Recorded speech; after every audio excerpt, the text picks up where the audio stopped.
ಹರೇ ಶ್ರೀನಿವಾಸ. ಅಧಿಕ ಮಾಸದ ಮಹಾತ್ಮೆಯ 13ನೇ ಅಧ್ಯಾಯ. ಹಿಂದೆ ಹೈಹಯ ಎಂಬ ರಾಜ್ಯವನ್ನು ಸತ್ಯಪ್ರತಿಜ್ಞಾ ಹಾಗೂ ಬುದ್ಧಿವಂತನಾದಂಥ ಚಿತ್ರಧರ್ಮನೆಂಬ ರಾಜನು ಆಳುತ್ತಿದ್ದನು. ಅವನಿಗೆ ಅತ್ಯಂತ ತೇಜಸ್ವಿ, ಸ್ವರ್ಣಗುಣ ಸಂಪನ್ನ, ಸತ್ಯವಾದಿ ಮತ್ತು ಧಾರ್ಮಿಕ ಬುದ್ಧಿಯ ದೃಢಧನ್ವ ಎಂಬಂತಹ ಹೆಸರಿನ ಮಗನಿದ್ದನು. ಅವನು ಗುರುಗಳು ಹೇಳಿದ್ದನ್ನೆಲ್ಲ ತಕ್ಷಣವೇ ಗ್ರಹಿಸಿ 6 ಅಂಗಗಳ ಸಹಿತ 4 ವೇದಗಳನ್ನು ಕಲಿತನು.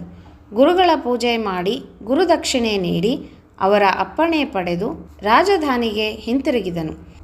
ಮಗನು ರಾಜ್ಯವಾಳಲು ಯೋಗ್ಯನಾಗಿದ್ದಾನೆ ಎಂದು ತಿಳಿದು ರಾಜ್ಯಭಾರವನ್ನು ಅವನಿಗೆ ವಹಿಸಿ ಚಿತ್ರಧನ್ವನು ವಿರಕ್ತನಾದನು.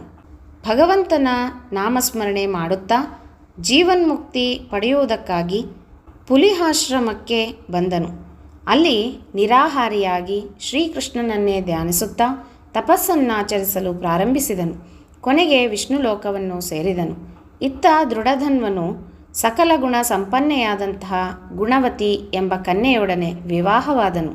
ಕಾಲಕ್ರಮೇಣ ಆ ದಂಪತಿಗಳಿಗೆ ಅತ್ಯಂತ ಬುದ್ಧಿಶಾಲಿಗಳಾದ 4 ಜನ ಪುತ್ರರು ಹಾಗೂ ಒಬ್ಬ ಪುತ್ರಿಯು ಜನಿಸಿದಳು.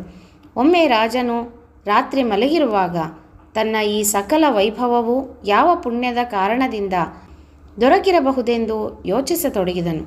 ರಾತ್ರಿಯೆಲ್ಲ ನಿದ್ರೆ ಬಾರದೆ ಬೆಳಗ್ಗೆ ಬೇಗನೆ ಎದ್ದು ತನ್ನ ನಿತ್ಯ ಕರ್ಮವನ್ನು ಮುಗಿಸಿ ಬೇಟೆಗೆ ಹೊರಟನು. ಬೇಟೆಯಾಡಿದ ನಂತರ ಬಳಲಿಕೆಯಿಂದ ಹತ್ತಿರವೇ ಇದ್ದಂತಹ ಒಂದು ಕೊಳದ ನೀರನ್ನು ಕುಡಿದು ಒಂದು ಮರದ ಕೆಳಗೆ ವಿಶ್ರಮಿಸತೊಡಗಿದನು. ಆಗ ಆ ಮರದ ಮೇಲಿದ್ದಂತಹ ಒಂದು ಗಿಳಿಯು ಮನುಷ್ಯ ಭಾಷೆಯಲ್ಲಿ ಶ್ಲೋಕವನ್ನು ಅನೇಕ ಬಾರಿ ಹೇಳತೊಡಗಿತು. ನೀನು ಈ ಭೂಮಿಯ ಮೇಲಿರುವ ಅತುಳ ಸುಖವನ್ನು ಅನುಭವಿಸುತ್ತಾ ಆತ್ಮಚಿಂತನೆ ಮಾಡುತ್ತಿಲ್ಲ. ಹಾಗಾದರೆ ಹೇಗೆ ಈ ಸಂಸಾರವೆನ್ನುವ ಸಮುದ್ರವನ್ನು ದಾಟುವೆ ಎಂದು ಬಾರಿ ಬಾರಿಗೂ ಹೇಳಿ ಮಾಯವಾಯಿತು.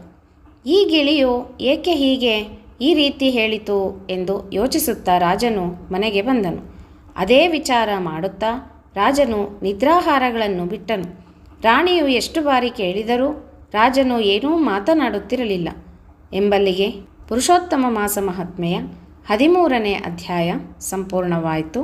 ಶ್ರೀಕೃಷ್ಣ ಅರ್ಪಣಮಸ್ತು.